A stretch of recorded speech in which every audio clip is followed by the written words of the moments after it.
Bismillahirrahmanirrahim. Assalamualaikum warahmatullahi wabarakatuh.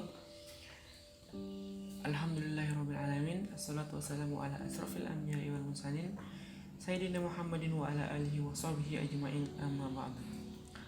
Teman-teman sekalian, sebagaimana yang sudah kita semua ketahui bahwa Nabi Muhammad baginda Rasulullah SAW adalah manusia yang paling mulia, seperti disebutkan dalam suatu hadis, yaitu Nabi Muhammad SAW bersabda, "Aku adalah Sayyid atau penghulu anak Adam pada hari kiamat. Orang yang pertama bangkit dari kubur, orang yang pertama memberikan syafaat, dan orang yang pertama kali diberi hak untuk memberikan syafaat." Hadis riwayat Muslim.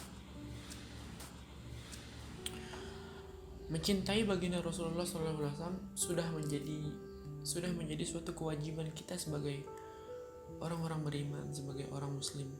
Seperti dijelaskan bahwa dalam suatu hadis juga, tidak beriman seseorang di antara kamu sebelum aku lebih dicintainya daripada dirinya sendiri, orang tuanya, anaknya, dan semua manusia. Hadis riwayat Muslim dan Nasai. Jadi kita sebagai umat Nabi Muhammad, sebagai umat baginda Rasulullah SAW ini sudah seharusnya kita mencintai beliau melebihi kecintaan kita terhadap segala sesuatu yang ada di dunia ini. Adapun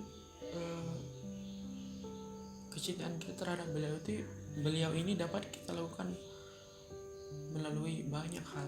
Salah satunya yaitu dalam semangat dalam berdakwah. Seperti yang disebutkan oleh baginda Rasulullah dalam suatu hadis, "Sampaikanlah dariku walau hanya satu ayat." Hadis riwayat Ahmad, Bukhari, Tirmizi dari Ibnu Umar. Jadi ketika kita berdakwah, semangat dalam berdakwah itu juga merupakan suatu kecintaan kita terhadap baginda Rasulullah SAW. Kemudian kita beriman kepada beliau, kepada Nabi Muhammad SAW sebagai Nabi terakhir dan Rasul terakhir. Kedudukan beliau sebagai manusia biasa yang mendapatkan keutamaan mentaati setiap perintahnya dan mencintainya melebihi apapun yang kita cintai. Kemudian bisa juga mengucapkan sholawat apabila nama beliau disebut, seperti disebutkan dalam hadis, "Orang yang paling bakhil adalah orang yang disebutkan namaku di hadapannya, tetapi ia tidak mengucapkan sholawat untukku." Sebagaimana yang kita ketahui, bakhil adalah sifat yang harus dihindari oleh setiap muslim, karena kebakhilan adalah sikap egois yang dilarang dalam Islam, tercela dan berakibat buruk di dunia maupun di akhirat. Jadi sifat bakhil ini sangat dibenci, karena siapa yang gak benci kalau orang egois. Kemudian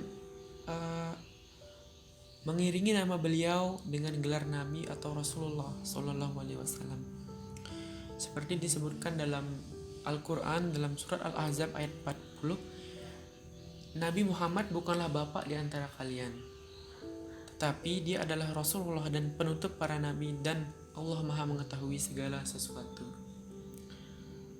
Jadi sudah seharusnya kita mengiringi nama beliau dengan gelar Nabi Muhammad atau baginda Rasulullah Sallallahu Alaihi Wasallam. Kemudian yang tadi yang mengucapkan salawat apabila nama beliau disebut, biasanya diaplikasikan ketika ada orang berpidato atau berceramah. Ketika nama beliau disebut, Nabi Muhammad, kita langsung menyambutnya atau menyambungnya dengan Sallallahu Alaihi Wasallam. Teman-teman semua pasti sudah tahu kan. Kemudian kita juga harus menghormati keluarga beliau, istri beliau, keturunannya, sahabat-sahabatnya, serta mengikuti sunnah-sunnah beliau. Apa kebiasaan beliau kita ikuti, sunnah-sunnah beliau kita ikuti, anjuran-anjuran beliau kita ikuti. Seperti yang disebutkan dalam surat Al-Imran ayat 31, "Katakanlah, jika kamu benar-benar mencintai Allah, ikutilah aku. Niscaya Allah mengasihi dan mengampuni dosa-dosamu. Allah Maha Pengampun lagi Maha Penyayang. Jadi kesimpulannya teman-teman, semestinya kita sebagai seorang muslim yang sudah seharusnya kita mencintai Nabi Muhammad SAW dan melaksanakan perintah-perintah beliau, sunnah-sunnah beliau kita laksanakan sedikit demi sedikit. Insya Allah kita akan terbiasa melaksanakan semua kebiasaan-kebiasaan beliau dari hal-hal kecil.